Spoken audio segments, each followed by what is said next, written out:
Today we're going to show you how to replace the piston in a 5000 V or A valve body. The piston is located under here for the regulator, and these 6 screws hold down this plate. So we're going to remove these screws. The screws are under spring tension, so we suggest removing the 2 middle ones first.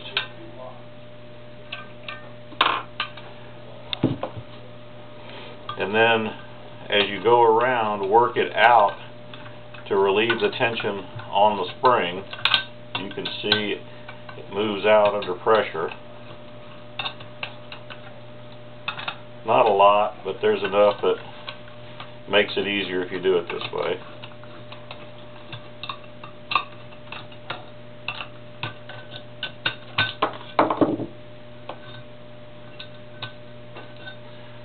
You'll have a gasket, and here are the 2 springs, one nested inside the other.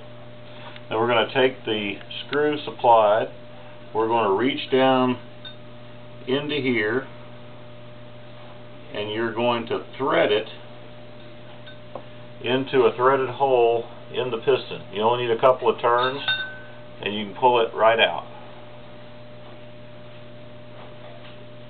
So then, to reinstall it, you'll take the new piston, drop it in. It'll drop in all the way to the bottom. Load the springs. Put the gasket on. You'll notice the gasket has a big end and a little end. The big end goes down here where the filter is.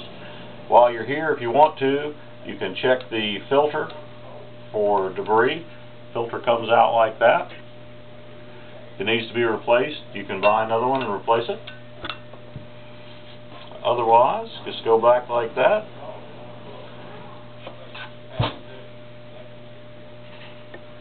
Put the plate on, and away you go.